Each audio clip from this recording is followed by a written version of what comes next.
Hello दोस्तों, मेरा नाम है कौशल एंड आप सभी का फिर से स्वागत है। मैंने काफ़ी टाइम बाद ये वीडियो बना रहा हूँ। तो आज का टॉपिक जो है वो रहेगा एनाटॉमी और फिजियोलॉजी के लिए इम्पोर्टेंट क्वेश्चंस जो जो आपके पेपर आने वाले हैं 25 तारीख को। तो उसमें मैंने कुछ क्वेश्चंस को देखा है, मतलब जो इम्पोर्टेंट हैं टॉपिक्स उनको निकाला है।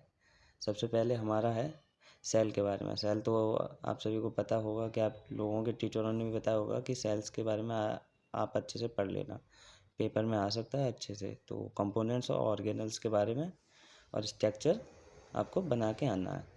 आपका दो आएगा पेपर, एक एनाटॉमी का आएगा तो एक फिजियोलॉजी का। एनाटॉमी में क्या करना है आपको, ज़्यादातर मोस्टली हर एक जो भी टॉपिक होगा उसमें अगर आपको स्ट्रक्चर आता है उसका बनाना तो स्ट्रक्चर बना देना, ठीक है।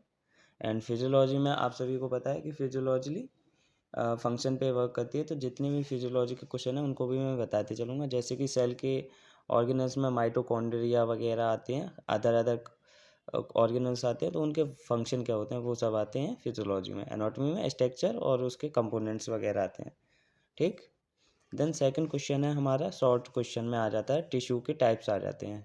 नाम पूछ लेगा और इससे ज़्यादा कुछ नहीं पूछेगा। देन उसके बाद आरबीसी, डब्ल्यूबीसी और प्लेटलेट्स, ब्लड वाले चैप्टर में से ब्लड की डेफिनेशन, ब्लड वगैरह में पढ़ लेना, ठीक है। एंड पोजीशन, पोजीशन भी आ जाती है 2 नंबर में। फिर आता है एक मोस्ट इम्पोर्टेंट टॉपिक जो है वो आता है एनाटॉमी ऑफ हार्ट। ये मोस्टली हर एक बार पूछा जाता है। हार्ट के बारे में कोई ना कोई क्वेश्चन आ ही जाता है एनाटॉमी या फिजियोलॉजी में से किसी में से।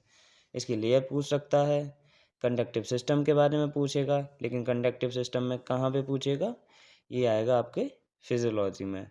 उसके बाद आता है circulation of the blood in the heart to the all body parts. जो हमारा ब्लड है वो सर्कुलेशन आ सकता है उसका ऑल बॉडी पार्ट से, उसकी पैथोफिजियोलॉजी आपको आनी चाहिए तो अच्छी बात है।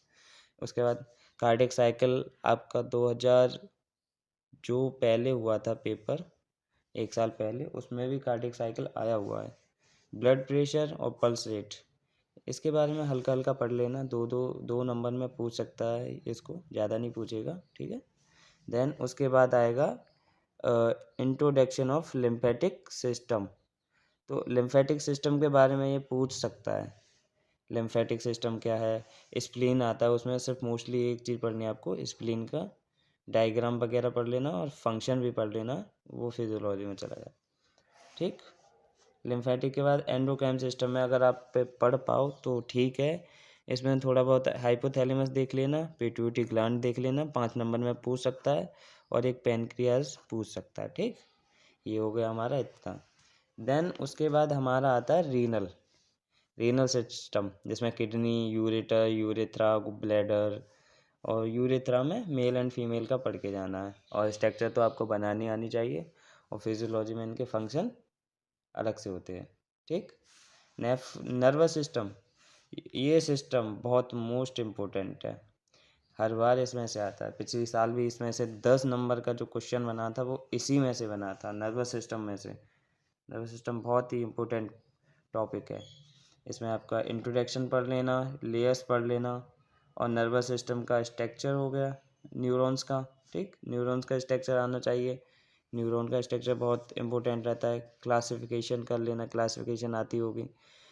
तो नर्वस सिस्टम तो पढ़ के जाना है, उसमें ब्रेन के पार्ट्स आ जाते हैं, ठीक। ब्रेन के 3 पार्ट्स होते हैं, तीनों पार्ट्स को डिवाइड करना और उसको डिटेल में लिखना, ठीक। और फिर आता है CSF, सेरिब्रो स्पाइनल फ्लूइड। इसके बारे में सर्कुलेशन में पूछ सकता है कि इसका सर्कुलेशन कैसा था, तो ये फिजियोलॉजी में आने के चांसेस रहते हैं, ठीक। देन उसके बाद आता है डाइजेस्टिव सिस्टम। इसमें से भी कुछ ना कुछ पूछ ही लिया जाता है। तो इसमें जितने भी पार्ट्स हैं ना, उन सब का स्ट्रक्चर आपको बनाना आना चाहिए। जैसे कि स्टमक हो गया, इंटेस्टाइन हो गई, दोनों हो गई, ईसोफेगस हो गया, माउथ से लेके हर एक, लीवर, पैंक्रियाज, ये सब एसेसरी ग्लैंड है। एसेसरी ग्लैंड मोस्टली तब पूछी जाती है जब फिजियोलॉजी में कोई क्वेश्चन बनता है। तो फिजियोलॉजी में कोई भी क्वेश्चन बनेगा तो वो एसेसरी ग्लैंड पे बन सकता है। जैसे टीथ, टंग, सलाइवरी ग्लैंड, लीवर, पैंक्रियास हो गया, ये सब हमारी एसेसरी ग्लैंड होती हैं। देन उसके बाद हम रिप्रोडक्टिव सिस्टम में पूछ सकता है, स्पर्म के बारे में पूछ सकता है, ब्रेस्ट स्ट्रक्चर पूछ सकता है, मेंस्ट्रुअल साइकिल पूछ सकता है, एंड फंक्शन ऑफ जो रिप्रोडक्टिव सिस्टम के पार्ट्स हैं उसके फंक्शन भी पूछ सकता है, तो पढ़ के जाना सही से। देन उसके बाद आते हैं कुछ दो, जैसे स्केलेटन हो गया। स्केलेटन सिस्टम में उसकी क्लासिफिकेशन पूछ सकता है, ठीक है। क्लासिफिकेशन आना चाहिए, मोस्ट इम्पोर्टेंट रहता है, ठीक। उसके बाद उसकी डिफाइन करनी है तुमको हर एक बोन को अलग अलग, ठीक। फिर क्या है, सेंसरी ऑर्गन में क्या है, स्किन हो गया, टंग हो गई, आई हो गई, ये सब। और एक आता है रेस्पिरेटरी सिस्टम। जो रेस्पिरेटरी सिस्टम है उसमें स्ट्रक्चर आनी चाहिए हर एक पार्ट्स की, जैसे स्ट्रैकिया हो गया, ब्रोंकाइल्स को तो कोई स्ट्रक्चर नहीं बना पाओगे, लेकिन लंग्स का स्ट्रक्चर आ जाता है मोस्टली, बहुत इंपॉर्टेंट। और एक और टॉपिक रह गया इसमें, जॉइंट्स के बारे में।